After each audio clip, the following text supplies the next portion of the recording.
The champagne glass slipped from my trembling fingers. I watched it fall in slow motion. Crystal catching the chandelier light, amber liquid suspended midair, before it shattered against the marble floor of the Belvedere Hotel's grand ballroom. The sound cut through the string quartet like a gunshot. Conversations died.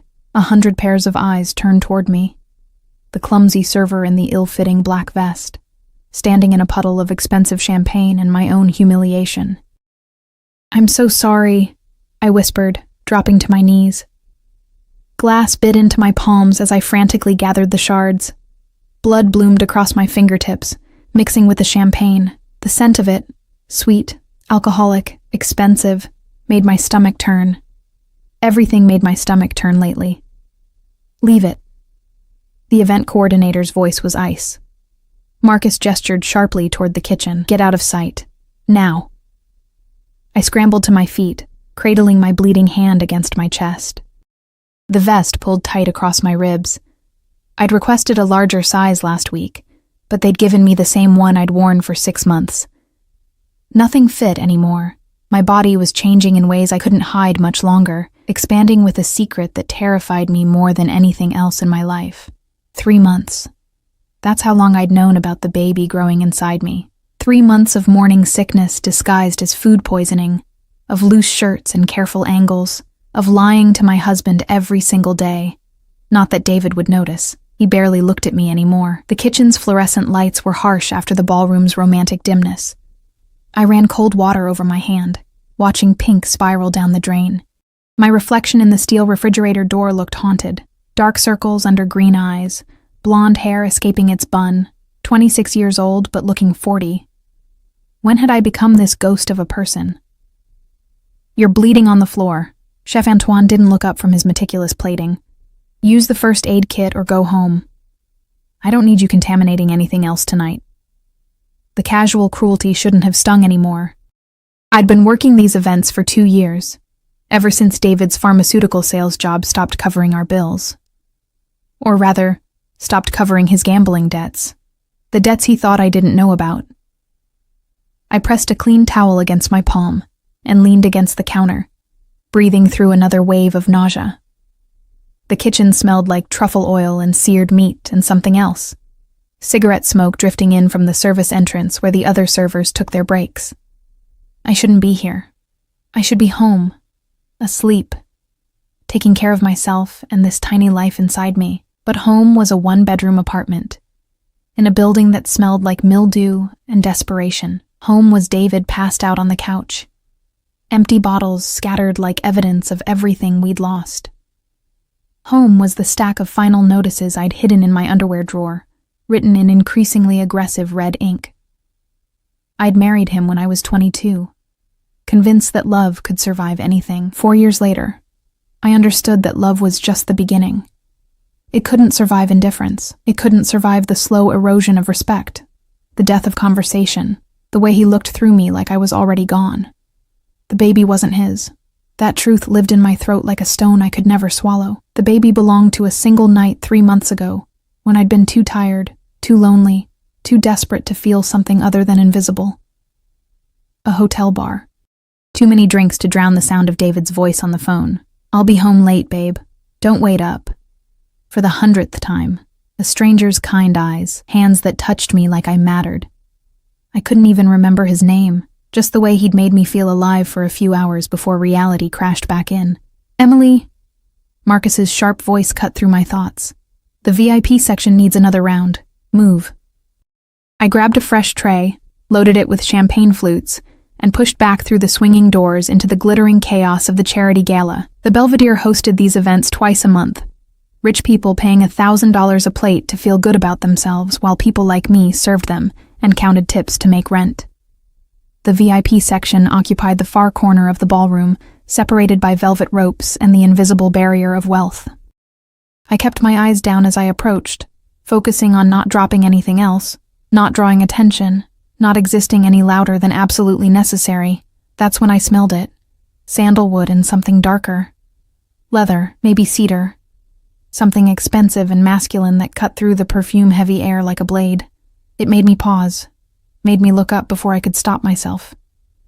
He sat at the center table, surrounded by men in suits that probably cost more than my car. But I only saw him. Dark hair swept back from a face that belonged in Renaissance paintings. Sharp cheekbones, strong jaw, lips curved in something that wasn't quite a smile. He couldn't have been more than 30, but he wore power like other men wore cologne, an invisible weight that made the space around him bend.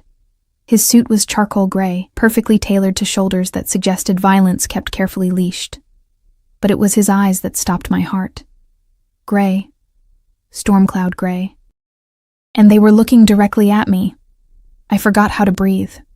The tray tilted in my hands, champagne sloshing dangerously close to the rim. His gaze traveled from my face down to my bleeding hand, still wrapped in the towel, then back up with an intensity that made my skin prickle with heat. One of the men at his table said something. The stranger's attention shifted, releasing me from whatever spell he'd cast.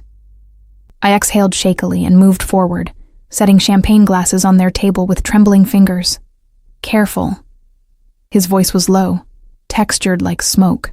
He reached out and steadied the tray before I could tip it. His hand brushed mine, just for a second, skin against skin. An electricity shot up my arm. I jerked back. "I'm sorry, sir, Your hand is bleeding." It wasn't a question. Up close, he was even more devastating. The overhead lights caught silver cufflinks at his wrists, a watch that probably cost 6 figures, a small scar cutting through his left eyebrow. He smelled like money and danger, and something wild I couldn't name. "It's fine," I managed, "just a small cut. From the glass you dropped. Again, not a question." He'd been watching. "Sit down." "I can't. I'm working." "Sit." The word was quiet but absolute. The men around him shifted, creating space. One of them, thick-necked, wearing an earpiece, pulled out a chair. My legs folded before my brain caught up. I sat, the tray balanced awkwardly on my lap, while this stranger unwrapped the towel from my hand. His fingers were warm, careful, examining the cuts across my palm with the focus of a surgeon. "Dante."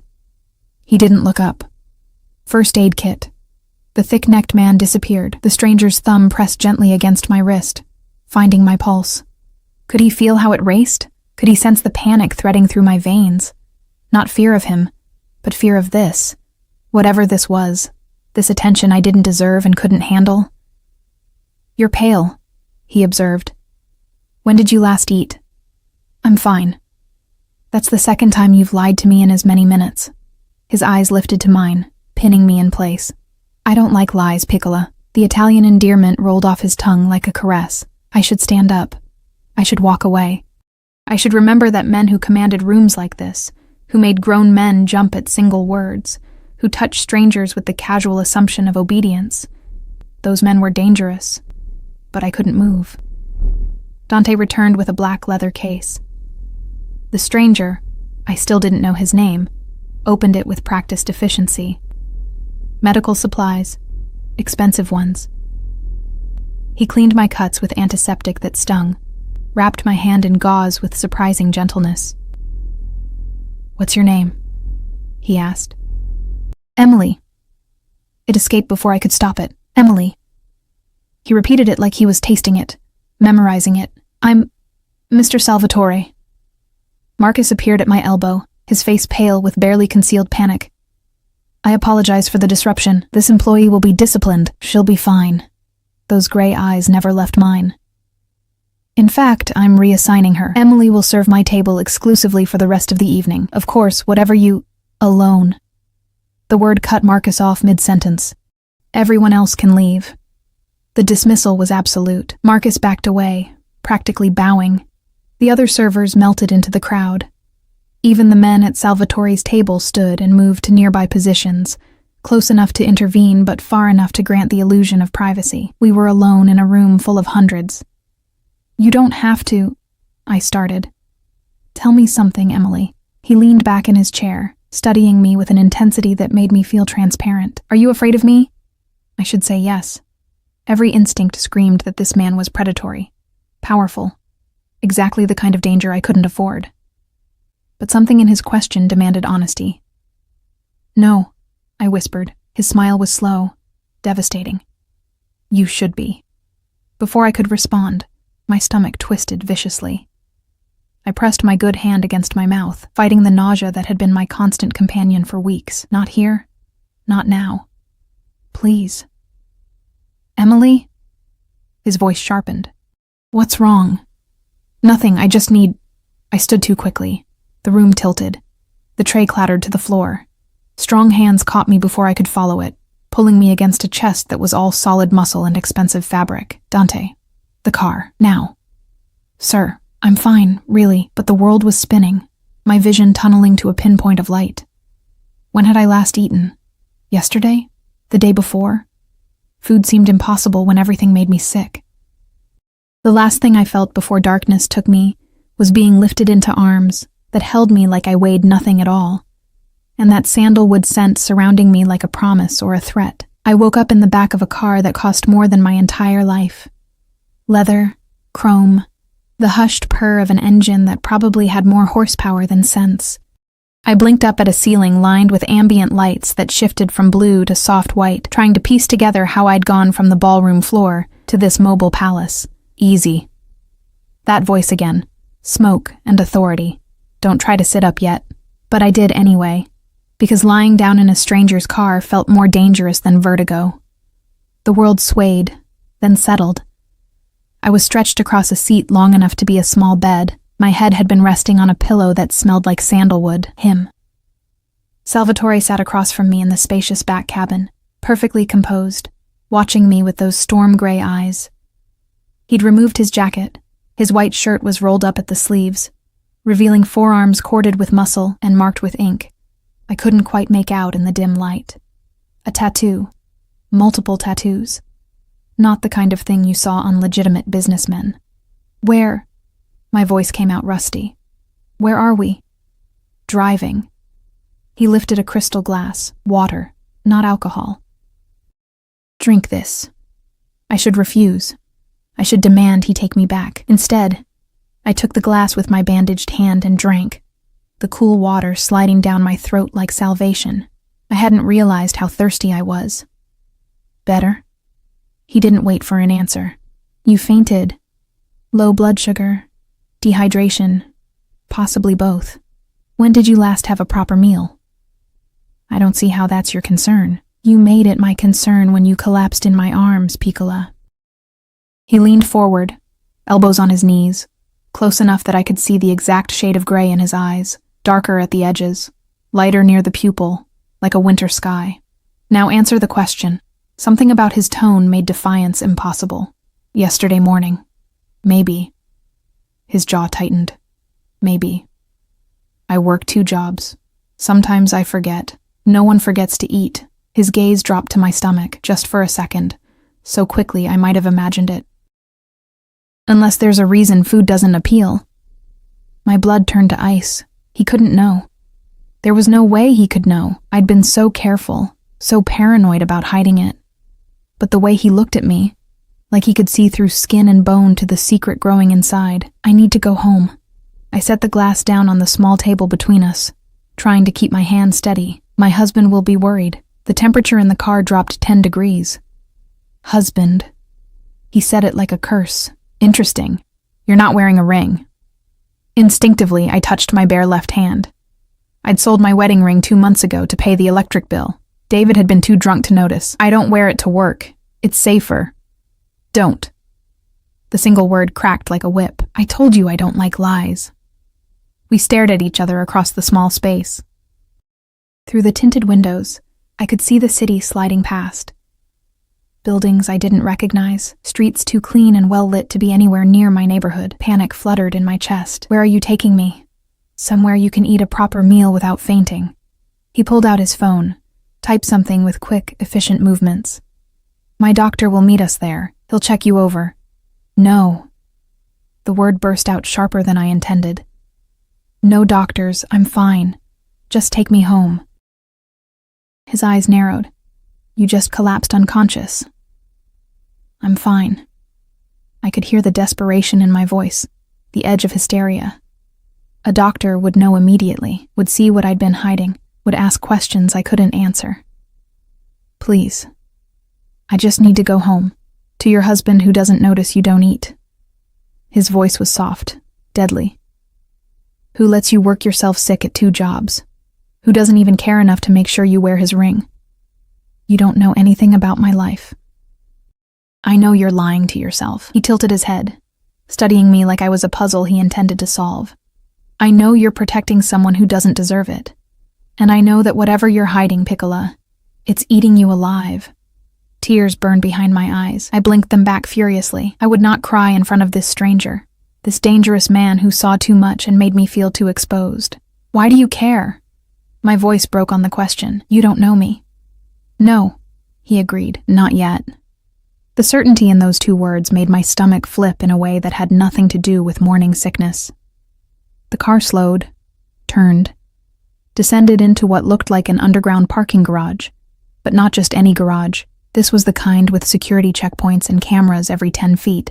The kind that served buildings where penthouses cost what normal people made in a lifetime. This isn't a restaurant, I said. Very observant. The car stopped. Dante appeared at the door, opening it with military precision. Salvatore stepped out, then turned and offered me his hand. It's my home, and before you refuse, understand that I'm not asking. I should have been terrified. Every self-preservation instinct I possessed screamed at me to run. But when I looked at his extended hand, scarred knuckles, long fingers, a silver ring on his right hand engraved with something I couldn't read, all I felt was a strange magnetic pull. I took his hand. His fingers closed around mine, warm and certain. The elevator ride was silent. Dante stood behind us, a wall of muscle and menace. 2 other men had materialized from somewhere. Both wearing suits, both with the same watchful intensity, both armed. I could see the bulge of weapons under their jackets. What do you do? I asked quietly. Salvatore's lips curved. I acquire things. That's not an answer. It's the only one you're getting tonight. The elevator doors opened directly into an apartment that made my breath catch. Floor-to-ceiling windows overlooked the city, lights spreading out like fallen stars. The space was all clean lines and expensive materials. Marble, dark wood, leather furniture that probably cost more than my car, art on the walls that looked real, not printed, a kitchen visible through an archway. All stainless steel and sharp edges. Sit. He guided me toward a leather couch that was butter soft under my thighs. Don't move. He disappeared into the kitchen. I heard the clink of dishes, the low murmur of voices. He was talking to someone, giving orders in rapid Italian. I caught maybe 1 word in 10. Cibo. Food. Veloce. Quickly. I should leave. I should call a cab, walk out, forget this night ever happened. But my body felt heavy, exhausted, and the couch was so comfortable. When had I last sat on furniture that wasn't second-hand or falling apart? Salvatore returned with a tray. Bread, crusty and still warm. Cheese, grapes, a small bowl of soup that smelled like heaven. Nothing fancy, nothing that would upset a sensitive stomach. He set it on the coffee table in front of me. Eat. I told you I'm not hungry. Yes, you've said. He settled into the chair across from me, all controlled power and patience I didn't trust. Eat anyway, or I'll feed you myself. The threat shouldn't have made heat pool in my belly. I picked up the spoon with my bandaged hand, dipped it into the soup. Chicken and rice. Simple and perfect. The first taste made me realize how hollow I was, how long I'd been running on empty. I ate. He watched. It should have been uncomfortable, this intimate surveillance, but instead, it felt almost protective, like he was making sure I took care of myself, because no one else would. Better? He asked, when I'd finished half the bowl. Yes. I set the spoon down. Don't thank me yet. He stood, moved to the windows, his silhouette dark against the city lights. Tell me about your husband, Emily. There's nothing to tell. Is he the reason you look like you haven't slept in weeks? He turned, and the light caught his face, making the sharp planes look carved from stone. Is he the reason you're working yourself to death? My marriage is none of your business. Perhaps. He moved closer, each step deliberate. But you are. Why? The question burst out before I could stop it. Why do you care about some random server who dropped a glass? Why go to all this trouble? He stopped in front of me, close enough that I had to tilt my head back to meet his eyes. You want honesty, Piccola? I don't know. I saw you across that ballroom looking like a ghost pretending to be alive, and something in me recognized something in you. His hand lifted, fingers brushing my cheek so gently I almost didn't feel it. Damage calls to damage. I should pull away. Instead, I leaned into his touch, starving for gentleness. I need to go home, I whispered. Why? So you can lie to a man who doesn't deserve you?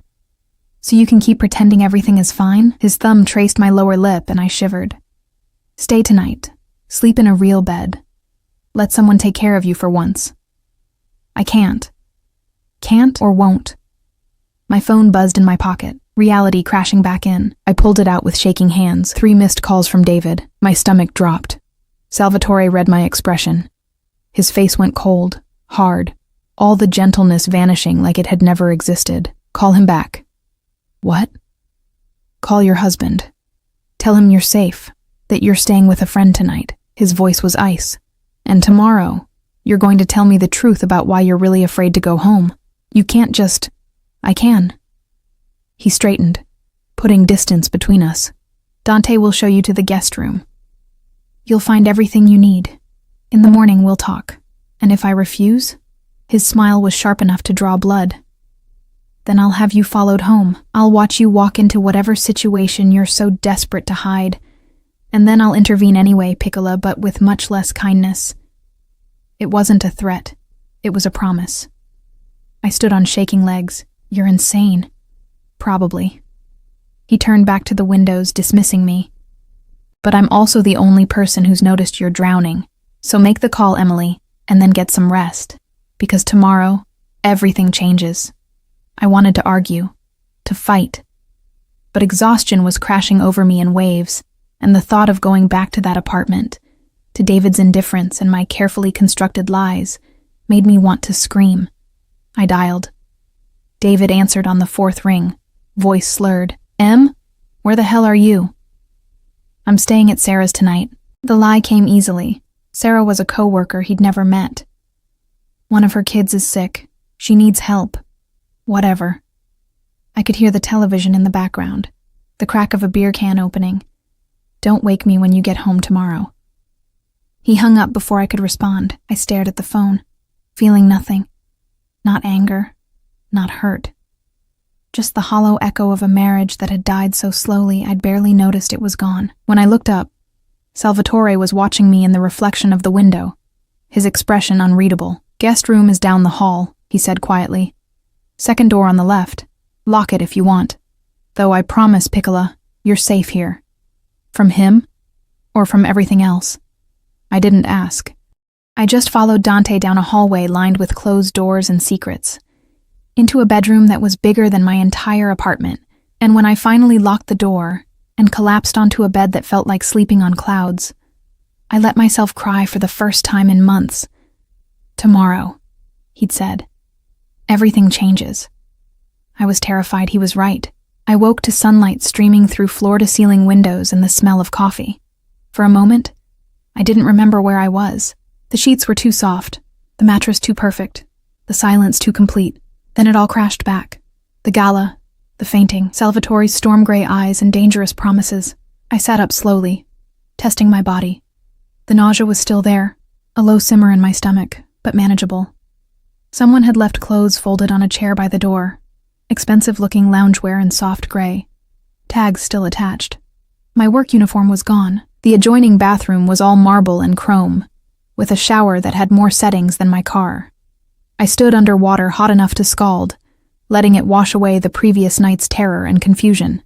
When I finally emerged, wrapped in a towel that probably cost more than my rent, I found the pregnancy test sitting on the counter.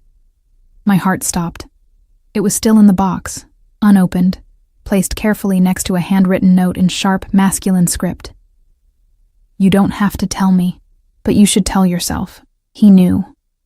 Somehow, impossibly, he knew. I sank onto the closed toilet lid, staring at that little box like it was a bomb. 3 months I'd been hiding this. 3 months of denial and terror and desperate planning. How had a stranger seen through me in one night? My hands shook as I opened the box. I'd taken one of these before, alone in a gas station bathroom at 2 a.m, watching those 2 lines appear and feeling my entire world crack apart. But I'd never told anyone, not David, not my mother, not even Sarah, who I actually did consider a friend. The second test showed the same results as the first. Pregnant. Definitely, undeniably pregnant. I dressed in the clothes Salvatore had left, because walking out in my towel seemed like a worse option. They fit perfectly. How had he known my size? The question settled uneasily in my stomach alongside the morning sickness. The apartment looked different in daylight. Less intimidating, more lived in. Books in Italian and English, a laptop open on the dining table, coffee cups in the sink. At least 3, which meant he'd been up for hours. I found him on the terrace. He stood at the railing, phone pressed to his ear, speaking rapid Italian that sounded like violence wrapped in silk. The morning sun caught the dark strands of his hair, the sharp line of his jaw. He'd changed into dark jeans and a black Henley that clung to shoulders I now knew were solid muscle. He glanced over as I approached, held up one finger, wait, and finished his conversation with what sounded like a threat. Then he hung up and turned to face me fully. "You're awake," he said. Not a question. Nothing with this man was a question. You knew. I held up the pregnancy test box. How? You're pale, exhausted, you reek of fear, and you wouldn't let me call a doctor. His eyes traveled over me, clinical and thorough. Plus, you keep touching your stomach when you think no one's looking. It wasn't difficult. Heat flooded my face. You had no right to what? Notice? Care? He moved closer, and I fought the urge to retreat. Tell me something, Emily. Does your husband know? No. Why not? Because it's not his. Because I betrayed him even though our marriage was already dead. Because I'm a coward who can't face the consequences of one desperate night. It's complicated, I said instead. Complicated. He laughed, sharp and humorless. That's one word for it. He turned back to the railing, gripping it hard enough that his knuckles went white. Is the baby his? The question hung between us like a blade. Why does it matter to you? My voice came out smaller than I intended. I'm nobody. You don't owe me anything. Answer the question. No. The admission ripped out of me. It's not his. He doesn't know. And I need to leave before what? He spun to face me, and the intensity in his eyes stole my breath. Before you go back to working yourself sick, before you collapse again, before you make yourself choose between eating and paying rent. That's my life, I shouted, something breaking open inside me. That's my reality, and you can't just swoop in with your money and your power and fix it because you feel sorry for me. Sorry. His laugh was dangerous. You think I feel sorry for you? Then what is this? I gestured wildly at the apartment. At him, at everything. Why am I here? What do you want from me? He crossed the distance between us in 2 strides, backing me against the terrace railing. Not touching, but close enough that I could feel the heat radiating off him. Smell that sandalwood scent that made my head spin. I want, he said softly, to know who put that terror in your eyes. I want to know who made you believe you're worthless. And I want to know what kind of man lets his wife waste away while he stopped himself, jaw clenching.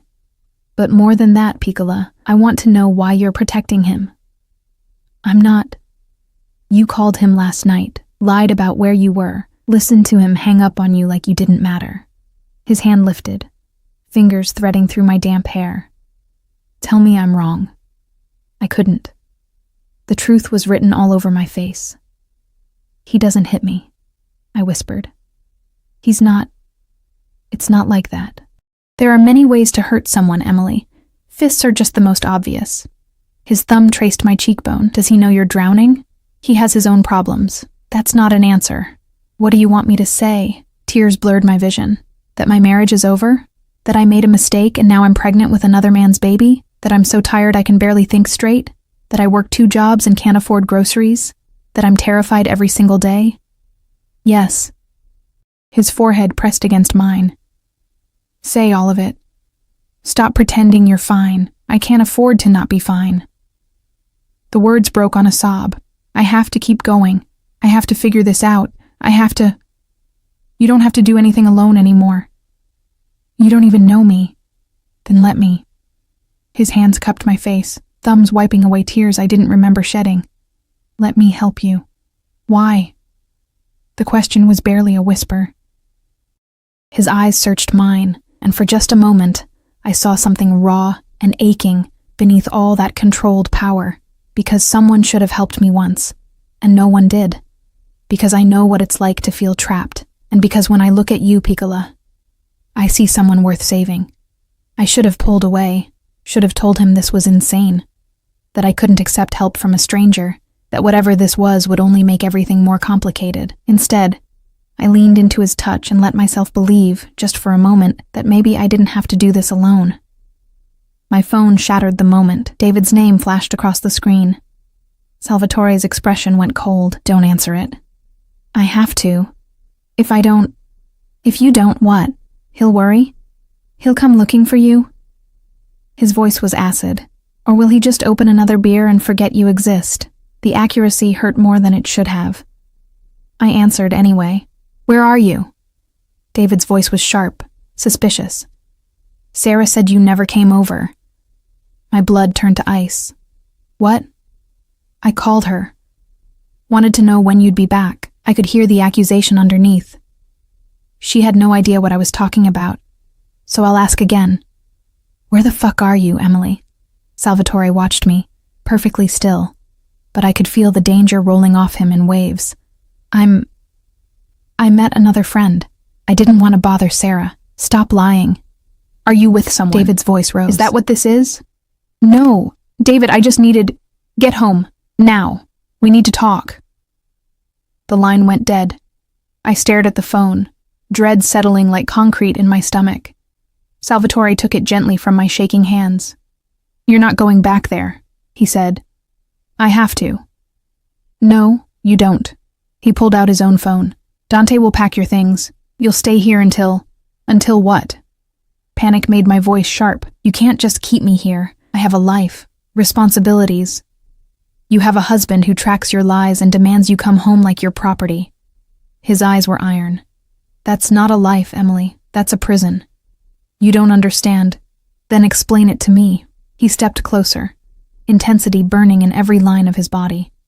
Explain why you're so desperate to go back to a man who doesn't care if you eat, if you sleep, if you live or die. Because I have nowhere else to go. The scream tore out of me. Because I'm pregnant and broke and terrified. And at least there I have a roof over my head. At least there I know what to expect.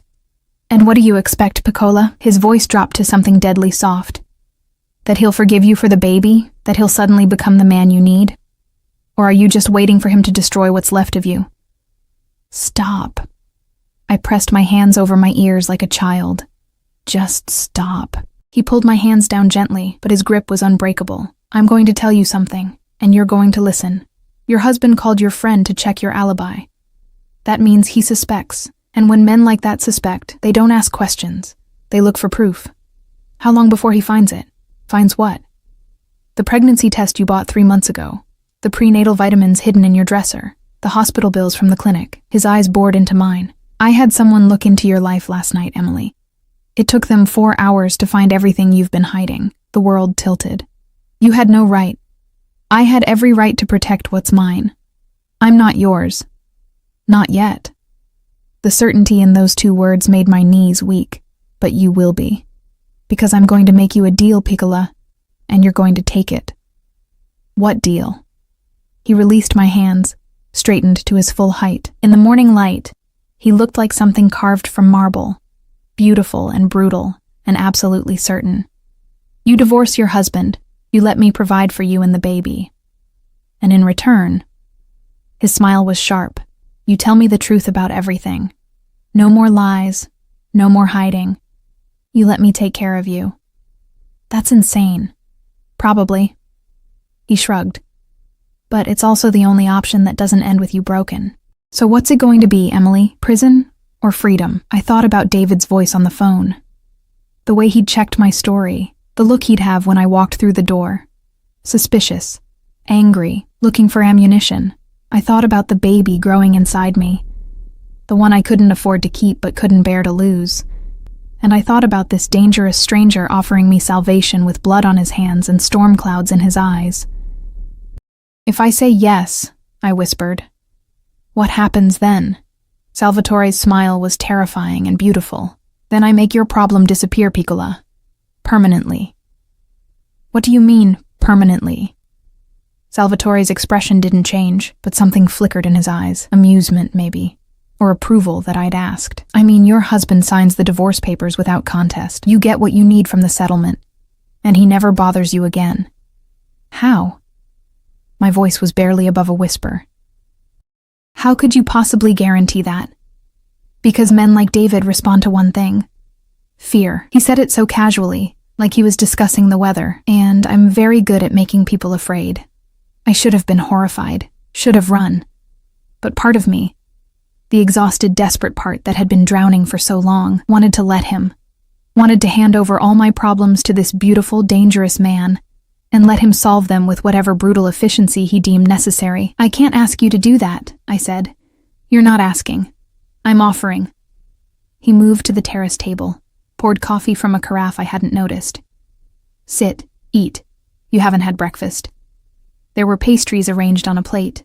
Cornetti, sfogliatelli, things I couldn't name but that smelled like heaven. My stomach growled traitorously. "You're trying to distract me with food," I accused. "Is it working?" His smile was quick, genuine. It transformed his face, made him look younger, almost boyish. Then it was gone, replaced by that controlled mask. "Sit, Emily." I sat. Because my legs were shaking and my head was spinning, and nothing about this situation made sense. I picked up a cornetto, tore off a piece. The flaky pastry dissolved on my tongue, buttery and sweet. "Good?" he asked. "Amazing." I took another bite, then another. When had I last tasted something this perfect? Where did these come from? I have a baker who delivers every morning. He watched me eat with that same intensity from last night, like my hunger satisfied something in him. "She's from Napoli, makes everything from scratch." "Of course you do." I laughed, slightly hysterical. "You have a personal baker, why wouldn't you?" "You're angry." "I'm confused." I set the pastry down. "Yesterday I was serving champagne at a gala. Today I'm on a terrace in a penthouse, eating Italian pastries while a man I don't know offers to—" I stopped, unable to finish. "Offers to what, Piccola?" He leaned forward. "Say it." "To destroy my life, to take control of everything, to make decisions for me like I'm incapable of making them myself." "Is that what you think I'm doing? Isn't it?" He was quiet for a long moment, studying me with those gray eyes that saw too much. "Let me tell you a story," he said finally. "When I was 16, my father made a deal with the wrong people. He owed money he couldn't pay, so they took payment another way." His jaw tightened. "They took my mother, beat her until she couldn't stand, left her broken in our kitchen as a message." My breath caught. "Salvatore." I begged for help, went to everyone I knew, family, friends, the police. No one would touch it. They were too afraid. His hands curled into fists on the table. So I handled it myself, found the men responsible, made them pay, made everyone involved pay. "How old were you?" 16. He met my eyes. "Old enough to understand that sometimes salvation requires violence, that sometimes the only way to protect what you love is to become the monster everyone fears." I understood then. The tattoos, the armed guards, the way people jumped when he spoke. "What are you, Salvatore? Someone who keeps his promises." He reached across the table, covered my hand with his. "I'm not asking you to love me, Emily. I'm not even asking you to trust me. I'm asking you to let me fix what's broken so you can breathe again." "And what do you get out of this?" His thumb traced circles on my wrist. "The satisfaction of knowing you're safe, fed, cared for." His eyes dropped to my stomach. "That your baby has everything it needs. You can't possibly want to raise another man's child. Why not?" His voice was soft, dangerous. "Better me than a father who doesn't know it exists." The truth of that hit like a physical blow. He was right. David would never accept this baby, would never forgive the betrayal, and even if he did, what kind of life would that be? Walking on eggshells, watching my child grow up in a home filled with resentment and lies. I need time, I said. To think. To process. No. The word was absolute. Time is a luxury you don't have. David already suspects. How long before he demands proof? Before he checks your phone, your bag, your body? His grip tightened. How long before he hurts you, Emily? He wouldn't, are you certain? Salvatore's eyes were ice. Certain enough to bet your life? Your baby's life? I pulled my hand away, stood on shaking legs. I need air. You're on a terrace 20 stories up. There's nothing but air. Then I need space. The words came out sharp, desperate. I need to think without you looking at me like what? Like you own me already. Silence fell like a guillotine. Salvatore stood slowly, moved around the table until he was close enough to touch, but didn't. I don't own you, Piccola, but I will protect you, whether you want me to or not. That's not your choice to make. Then make it yours. He pulled out his phone, pulled up a video, handed it to me. But first, watch this. The video was security footage, black and white, time-stamped from 3 hours ago. It showed David leaving our apartment building, getting into a car I didn't recognize. The camera followed him to a house in the suburbs. Nice neighborhood, manicured lawns. The kind of place we'd always talked about living but could never afford. He knocked. A woman answered. Blonde, beautiful, wearing a robe that barely covered her. David pulled her into a kiss that made my stomach turn, then followed her inside. He's been seeing her for 8 months, Salvatore said quietly. Her name is Jessica. She's a pharmaceutical rep. He met her through work. I couldn't breathe. Couldn't think. 8 months. While I'd been working myself to death. While I'd been drowning in bills and lies and guilt. He'd been with her. There's more. Salvatore's voice was gentle now, almost kind. The gambling debts you know about? They're worse than you think. He owes over $200,000 to some very dangerous people. People who don't accept late payments. The phone slipped from my numb fingers. Salvatore caught it smoothly. How long have you known? I asked. Since last night. I told you. I had someone look into your life. He pocketed his phone. I needed to understand what I was dealing with. You investigated me. I investigated everyone connected to you. Your husband. Your employers. Your finances. His eyes softened. Your medical records. That's illegal. Most of what I do is illegal, Piccola. But it keeps people I care about safe. You don't care about me. You don't even know me. I know you're drowning. I know you're terrified. I know you work 2 jobs and still can't make rent because your husband gambles away every dollar you earn. He stepped closer. I know you sold your wedding ring to pay the electric bill. I know you haven't bought new clothes in over a year. I know you eat once a day if you're lucky, and that you cry yourself to sleep more nights than not. Each word was a knife, precise and cutting. Stop.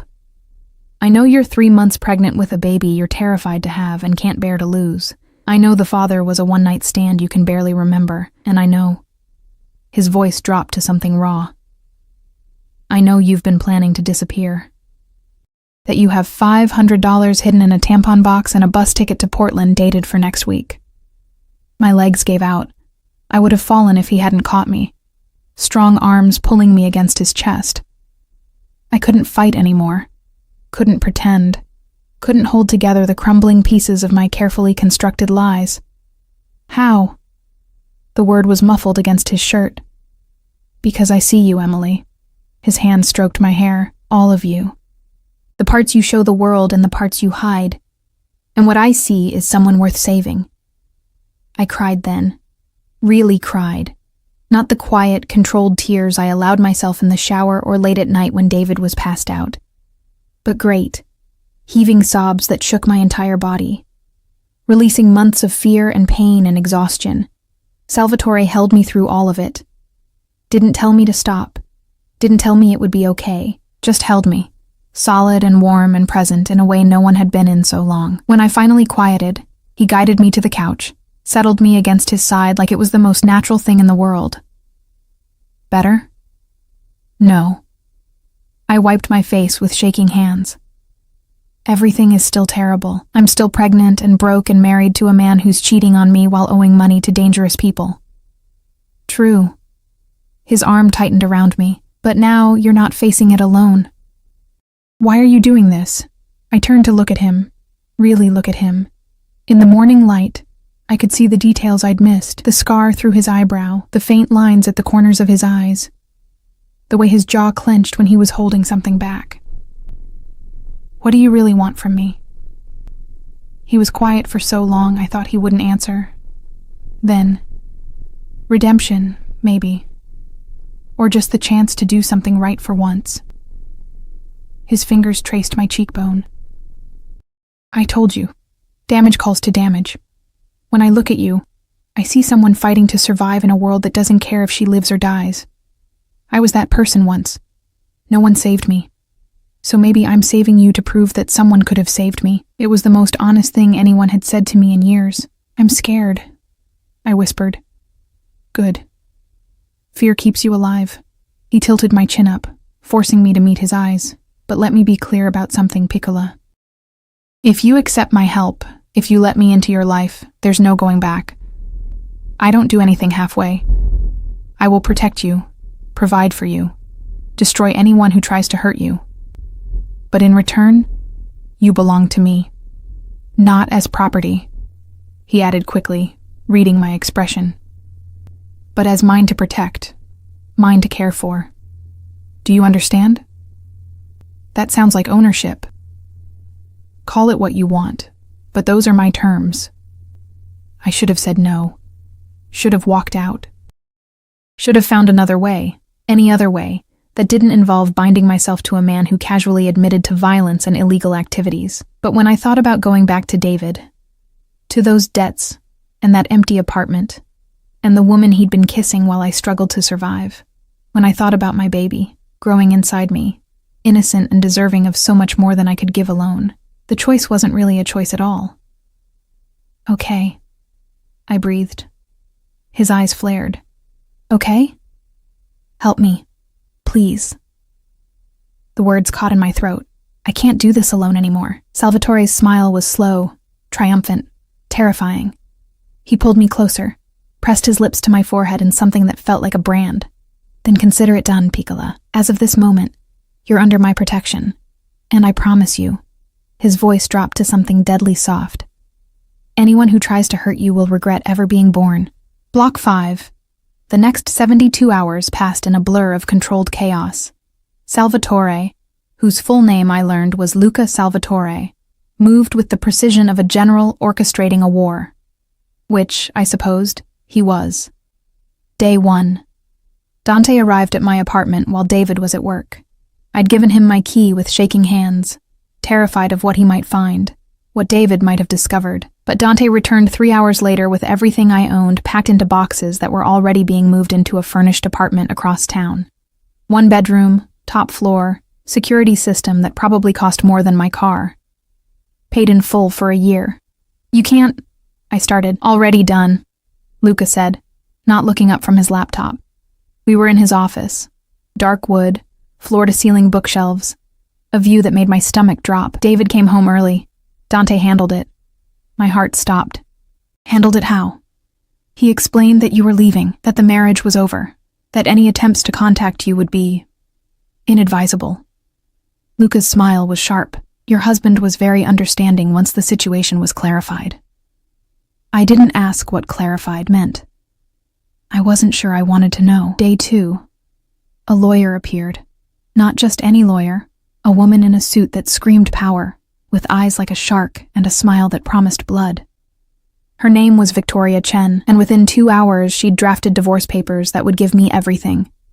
The car, half of David's pension, a settlement payment that made my head spin. He'll never agree to this, I said, staring at the numbers. He will, Victoria said with absolute certainty. We have documentation of his affair, his gambling debts, and his financial mismanagement. Plus, she glanced at Luca. Additional leverage Mr. Salvatore has provided. I didn't ask about that either. Day 3. Dr. Rossi came to the apartment. She was in her 50s, elegant and kind, with gentle hands and a no-nonsense attitude. She examined me thoroughly, asked questions I'd been too afraid to answer before, and confirmed what I already knew. 13 weeks, she said, showing me the ultrasound on a portable machine. Healthy heartbeat. Good size. You're underweight and anemic, but we can fix that. She handed me a bottle of prenatal vitamins. Take these. Eat 3 meals a day. Rest. And stop carrying the weight of the world, Piccola. The nickname from her mouth made me glance at Luca, who'd insisted on being present. He stood by the window, arms crossed, watching the ultrasound screen with an expression I couldn't read. The baby is fine? I asked.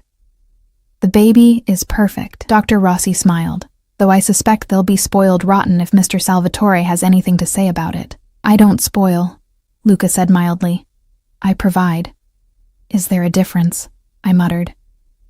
His smile was quick, devastating. Not when it comes to you. On the 4th day, David signed the papers. I wasn't there. Luca thought it was better that way, and I agreed. I didn't want to see David's face, didn't want to hear his justifications or accusations. I just wanted it over. Victoria called at 3 in the afternoon. It's done. He signed everything. Didn't even try to negotiate. Did he say anything? A pause. He said to tell you he's sorry, and that Jessica is pregnant too. The phone nearly slipped from my hand. What? 4 months along. They're getting married next week. Victoria's voice was carefully neutral. I'm sorry, Emily. I know it's fine. And surprisingly, it was. The betrayal felt distant now, like something that had happened to someone else. Thank you, Victoria, for everything. After I hung up, I sat in my new apartment, our new apartment, mine and the baby's, and tried to feel something. Anger, hurt, relief. But there was only numbness, like I'd used up all my emotions and had none left.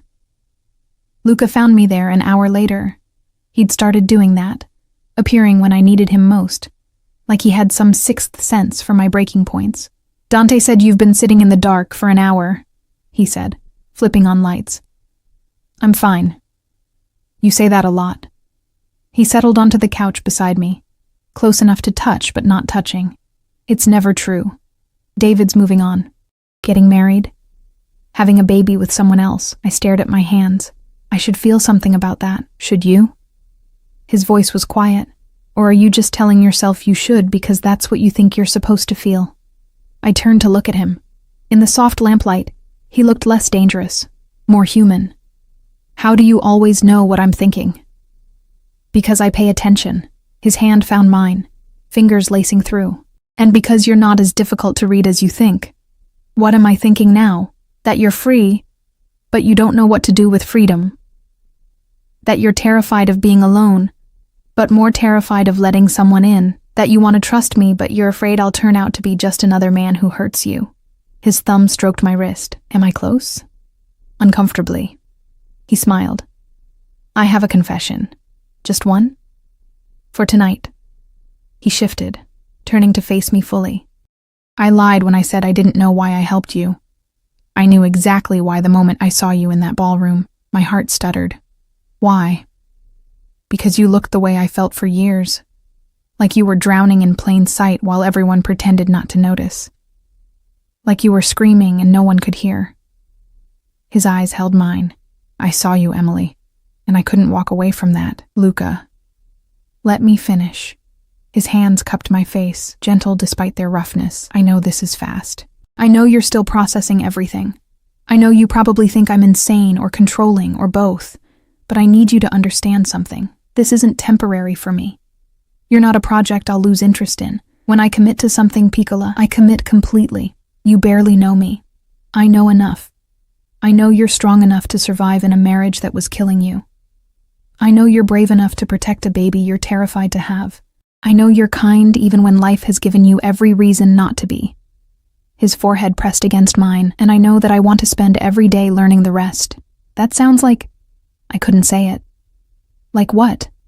Like I'm falling for you? His smile was soft, dangerous. Maybe I am. Would that be so terrible? Yes. The word came out choked, because I can't give you what you deserve. I'm a mess, Luca. I'm pregnant with another man's baby. I'm barely divorced. I have no job, no money, no... You have me. He cut me off with a kiss that stole my breath and my protests. It was gentle at first, almost questioning, like he was giving me room to pull away. When I didn't, when I leaned into him instead, it deepened into something that made my toes curl. He tasted like coffee and promises. His hands threaded through my hair, tilting my head to change the angle, and I forgot how to think. Forgot every reason this was a terrible idea. Forgot everything except the way his lips moved against mine, the way his body felt pressed against me. Solid and warm and safe. When he finally pulled back, we were both breathing hard. Still think this is a bad idea? He murmured against my lips. Terrible idea. But I was already pulling him back. The next weeks blurred into something that felt almost like happiness. Luca was attentive. That was the word. He showed up at the apartment every morning with breakfast from the Italian bakery. He insisted on taking me to every doctor's appointment, asking questions I wouldn't have thought to ask. He had groceries delivered weekly, always stocked with things I'd mentioned craving in passing. He was also intensely, almost frighteningly protective. When I mentioned wanting to look for a new job, he suggested I wait until after the baby was born. You need to rest. Focus on being healthy. When I ran into an old co-worker at the grocery store and stopped to chat, Dante appeared out of nowhere, hovering close enough to make the conversation awkward. When I casually mentioned my mother calling, a rare occurrence, we'd been estranged for years, Luca had his people run a background check within hours. You can't investigate everyone I talk to, I said, exasperated. I can. I will. He looked up from his laptop, completely unapologetic. Anyone who gets close to you gets vetted. That's not negotiable. That's insane. That's protection. He stood, moved to where I sat on the couch. I told you, I don't do anything halfway. That includes keeping you safe. Safe from what? My mother is difficult, but she's not dangerous. Your mother has a boyfriend with connections to the Bratva. His voice was ice. She called you 3 times in the last week after not speaking to you for 2 years. That's not reconciliation, Piccola. That's reconnaissance. The words hit like a slap. You think she's... what? Using me? I think she heard through whatever channels people like her use that you're connected to me now, and I think she's testing the waters to see what she can get out of it. His hands gripped my shoulders. I'm not trying to control you, Emily. I'm trying to protect you from people who will use you to get to me. People like her. People like her, he confirmed. Your ex-husband. Anyone who sees you as a weakness. I'm not your weakness. You're my everything. He said it so simply, like it was obvious, which makes you the biggest target in my world. The truth of that settled over me like a weight. I'd been so focused on my own problems, my own fears, that I hadn't considered what it meant to be connected to someone like Luca, the danger, the scrutiny, the way every relationship became transactional. I don't want to live in fear, I whispered. You won't. Because I'll eliminate every threat before it reaches you. His eyes were storm dark, determined. That's my job, Piccola. You just have to let me do it. At 20 weeks, we found out the baby was a girl. Dr. Rossi showed us the ultrasound, pointing out tiny fingers and toes, a perfect heart beating strong and steady. She's thriving. Growing exactly as she should. I stared at the screen, overwhelmed. A daughter. I was going to have a daughter. Emily? Luca's voice was soft. Are you all right? I don't know how to be a mother. The admission burst out before I could stop it. I don't know how to raise a child. My mother was terrible. I have no example to follow. I'm terrified I'll mess this up. Hey. He turned me to face him, hands gentle on my face. You're going to be an incredible mother. You already are. You've been protecting her since the moment you knew she existed. That's different. That's just survival. Motherhood is survival, Dr. Rossi interjected kindly. It's putting someone else's needs before your own every single day.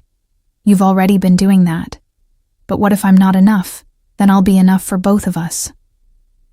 Luca's thumb wiped away tears I hadn't realized were falling. You're not doing this alone, remember? We're a team now. We're not... I stopped, unsure what we were. Dating felt too casual. Partners felt too businesslike. We existed in some undefined space between protection and possession, between gratitude and something that felt dangerously close to love.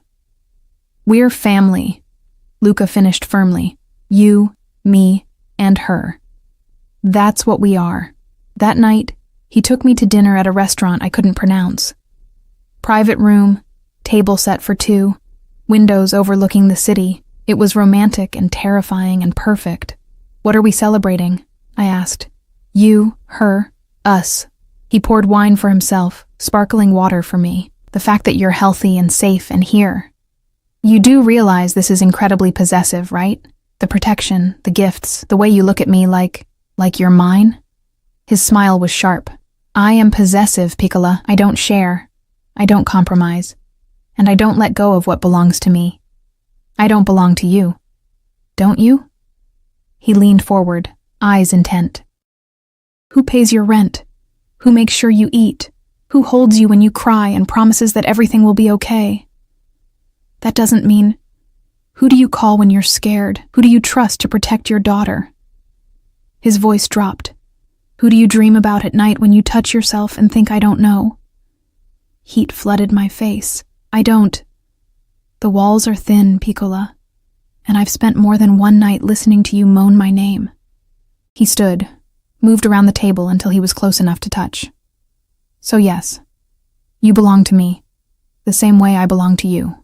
Luca. He kissed me. Hard, possessive, claiming. And I let him. Because he was right. Somewhere between the divorce papers and the ultrasounds, between the breakfast deliveries and the protective hovering, I'd stopped being just another person he was helping. I'd become his. When he pulled back, his eyes were molten. Marry me. I blinked. What? Marry me. He pulled a box from his pocket. Velvet, small, expensive. I know it's fast. I know you just got divorced. But I don't want to wait anymore, Emily. I want you to be mine in every way that matters. Inside the box was a ring that took my breath away. Diamond and sapphire, delicate and perfect. You're insane, I whispered. Probably.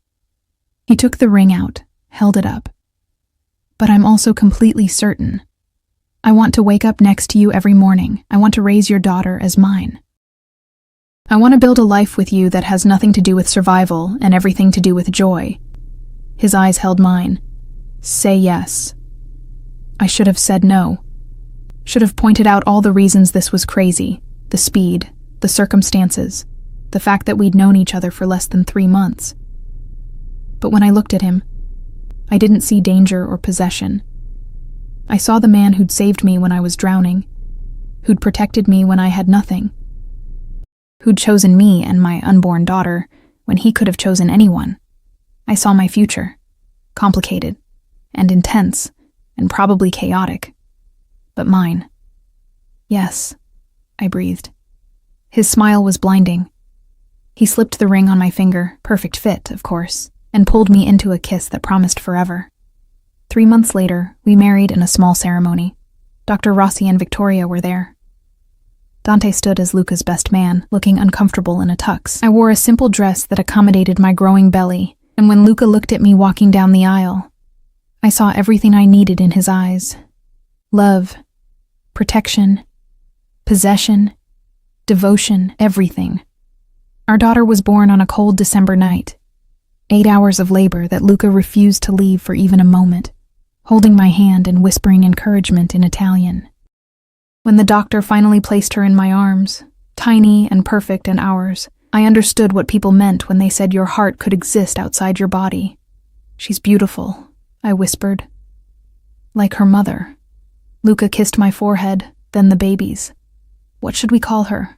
We'd discussed names for weeks, never settling on one, but looking at her now, dark hair like her father might have had, or maybe like Luca's, gray-green eyes that looked wise beyond their minutes. I knew. Sophia, I said. It means wisdom. Sofia Salvatore. Luca tested the name, smiled. Perfect. That night, watching him hold our daughter with the same fierce protectiveness he'd shown me from the beginning, I understood that I'd been wrong about so many things. Love didn't have to be gentle to be real. Protection didn't have to feel like freedom to be necessary. And sometimes, salvation came wrapped in danger and darkness and a man who loved too intensely to be safe. But it was still salvation, still love, still everything I never knew I needed. What are you thinking? Luca asked softly, careful not to wake Sofia sleeping against his chest. That I'm happy. And I was. Terrifyingly, completely, undeniably happy. That I love you. That I can't believe this is my life. Get used to it, Piccola. His eyes found mine over Sofia's dark head. Because I'm never letting you go, not in this lifetime or any other. Promise? Promise. And I believed him, because Luca Salvatore was many things, dangerous, possessive, intense, controlling, but he was also a man who kept his word. He'd promised to save me, and he had. He'd promised to protect me, and he did. He'd promised forever, and I knew, with absolute certainty, that forever was exactly what we'd have. The life I'd thought was ending had actually just begun, and it was better than anything I could have imagined.